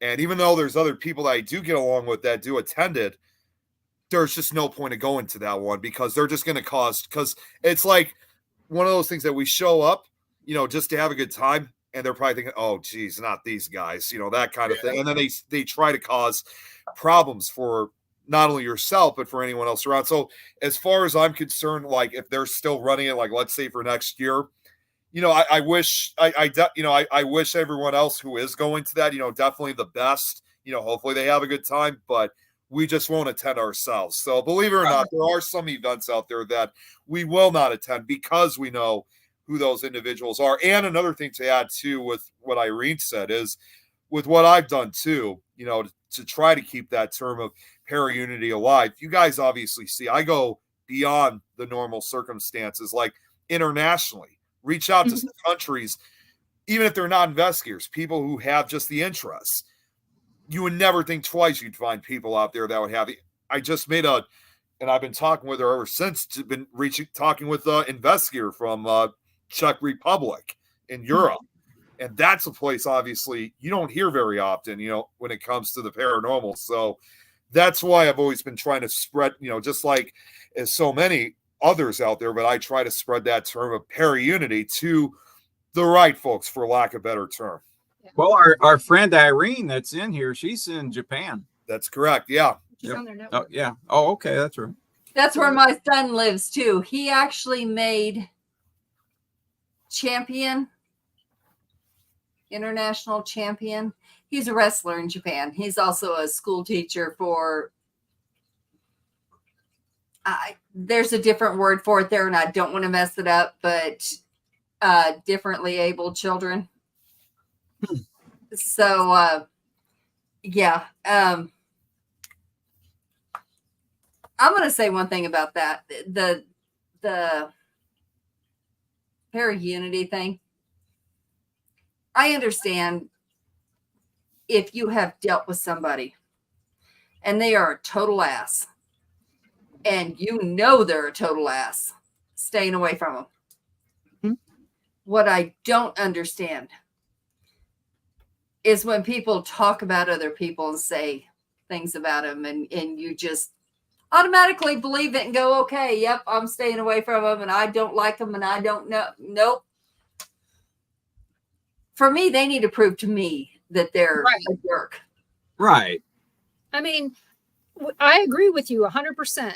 I've had people say negative things about friends of mine, and I like that person. And I've told many people, right, I like them, and I'm sorry that you don't, but I'm not changing. I said, if I was going to change my friend because you told me to change my friend, yeah, then on top of that, that means that friend could tell me to not be your friend anymore. Would you respect me if I was to take somebody else's word for how I'm supposed to feel? Yep. So, there's a person in our life that anytime we see him, we avoid him. Mm-hmm. But he'll always come up to me and hug me. And Ron will walk the other way because Ron wants to kill him. But me, on the other hand, he'll walk up to me and hug me and make me feel uncomfortable as hell. And let me tell you this, I still smile. I kill them with kindness and just don't let them think that they're bothering me. Right. Yeah. I'm not going to let that one person ruin my day. Yep. Even though he did try to ruin my vacation one time. And Nick knows who I'm talking about. Yeah, I know exactly. See, and that's the reason why, just like you said, Adrian, I mean, unless these people are proven to be problems, I mean, I don't doubt the least bit that within our paranormal community that there's certainly some individuals out there that are up to no good. And unless they're becoming an actual problem or embarrassment or a disrespect for us as an entire paranormal community. Oh, there's a lot of those. We just have to ignore them. We just have to turn around and walk. That's what I was about to say too, was, unless that there's some evidence about that, I don't judge everybody else, because in the end, that's their business. That's right. That's a good way to go. Yeah. And a lot of investigators or wannabes or whatever they are an embarrassment to our field. They are. Oh, yeah. That's our opinion that they're an embarrassment. So that's true. That's not, I am not going to go tell them, shame on you. You're naughty, No, it's more shame on you for letting them get to you. Yeah. Yeah. Not my problem. And that's right. My mom always said, not my circus, not my monkeys. Unfortunately, it's my circus. They're just not my monkeys. Well, you know what? They have a tranquilizer gun for that. I really, really need to find one. Maybe an electronic kettle prod? Oh, yeah, I do have that. Yes. I've used that before. So has anybody heard about the Aurora thing? The Aurora, Colorado? Yes. Oh, yeah. Yes. Yeah. That's an hour I'm glad to see Chris. Well, I'm glad to see that Krista was in here an hour. Yeah, an hour. Here's the thing, though. I knew this was going to happen. I can't say I'm surprised about it because people that live less than 5 minutes from these alleged complexes are saying they don't know a thing about it. There are other people that are saying they've seen it. They're putting out ring cams. You know, I don't know what the hell to believe, but I'll be damned if I'm going to go drive down there to find out. No, I mean, so Oh, wow. About 20 minutes from there. Yeah, I I've have seen the a friend videos close of to it. Okay, is it happening? Are they saying that these people are actually taking over? are they breaking, Crystal, are they really breaking into people's apartments and taking over their apartments? I mean, know I they saw a broke in video here. where this guy on his cell phone saw these guys breaking into the apartment, and he takes his cell phone and he goes. He's getting out, getting the hell. Yes, it's actually happening. Oh, it's happening. You Wow. just Okay. depending on what news you watch or where you get your information, So I'm going to put this where disclaimer you'll out. see it. Biker gangs are not going. That is a bullshit story. The only reason any 1% gang is going to go anywhere is if one of theirs is affected, and it's not. So those pictures people are putting out, there was a rally close to there this last weekend. Yeah, and they wanted it to be something. I wish they would go because they would have some pull. I really do. But that's not the truth. And Crystal, we agree. There's a lot of Oh cover yeah, up. there's a lot of cover. Yeah, up it's by the happening in Greeley. media. They're breaking into people's houses, holding them hostage. I'm going to tell you right now, they break in my house and I'm going to prison because they're going to be dead. How would you go to prison when you're protecting yourself and your dwelling? We happens. We It's just wrong. ran into a lady It's a wrong. couple weeks ago. She's a truck driver and she's back home. She had broken her leg, but she was laid up in a wheelchair. And she come home and there was a guy in her house. And this is about 30 miles up the road. All strung out on drugs and everything, but And the thing is, she treated him really nice yeah, she treated him. He because she didn't know what to expect. tore her place up, stole a bunch of things, stole her car, and she said, "I didn't have anything." You know, she goes, "I'm in a wheelchair. I can't even hardly get around at all. I don't know what he's got. If he's going to try and kill me, he ends up stealing her car, and they, you know, she calls the cops. They catch her. Okay, when the cops get there, she's telling them the story. You know what the cops said? Why aren't we dragging him out in a body bag right now? That's what the cop said. He goes, why aren't we doing that? Because we would gladly do that for you. The cops in Aurora are saying they have squatters' rights. Yeah, exactly. It's totally different. Totally different place Good where you news. live and where we're at. So here on July 1st, there are no squatters' rights. There's homeowners' No, rights. there's none. Awesome. That is amazing. That's what We're in a needs free to happen state. here. Hallelujah. And that's what One they call it. phone call. One phone call from the mayor of that damn town. One phone call. And we could have the armed forces here. Why don't Oh, we? Easy. I know. Exactly. To take care of it. I don't get it. I Yep. don't. So I saw a note 15 minutes ago saying that we had 15 minutes. Oh, yeah. sorry, Jeremy. I was gonna say, unfortunately, we do have to cut things because I know the next show is starting up. Oh, sorry. So No, I didn't see the notes. I didn't either. Let's scroll by. No. I didn't either. Okay. I oh, believe geez, you. and look who just showed up, Adrian. Now she shows up. My other half. Yeah. Yeah, unfortunately, we're just about to end this, Jan. So, yeah, I just want to say first off, Ron and Denise, thank you guys so much for coming Thank on. you. Yes. This was a great conversation. Oh, it's good to see you. Yeah, it was. It's I mean, good to meet you, Adrian. we got to talk You about too. politics and violence and No, no, beliefs and Everything. We talked about everything. Whoops. Who says we're not paranormal? we're more normal or we're more unnormal than anything else. That's it. So, well, you want me to plug my show? Please. I'd be happy to come back on at some point as well. Well, join me every Monday night at 7 p.m. Central here on Things Network. Perfect. Join me every Monday night at 7 p.m. Central for the Paranormal Pride here on Things Network, also on Bill of Rights Network and the Paranormal Pride page. Join us on Tuesday nights at 5 p.m. Central for Paranormal Nation Radio, Not So Normal with Carl, Ron, and myself, and whatever guest or fresh meat we find for that day. So, and we're also on the Things Network for that one, the Pride Paranormal Pride Facebook page, Temple of Phoenix Rising Entertainment, and Born TV on Rumble. And I agree with Jeremy. We'll definitely have you guys back real soon. Well, we need Jeremy to get back to as close to 100% as he can. That's He's going to, or we're going to have to just drive down there. And also at some point, it's all downhill for you, Cliff. I worked. I used to work at a steel plant, and I'm surprised we didn't have more people get killed. Jeez, seriously hurt. Yeah, like he did. Well, at some point too, I also wanted to just throw this out quick. I know it's been quite a while since I've really mentioned this too. Is Denise, at some point, I'd like to get you guys. Well, and Ron, if you want to be part of it too, you're more than welcome to. Is I'm going to be starting to be making more audiobooks soon, real soon. So you guys want to be part of it?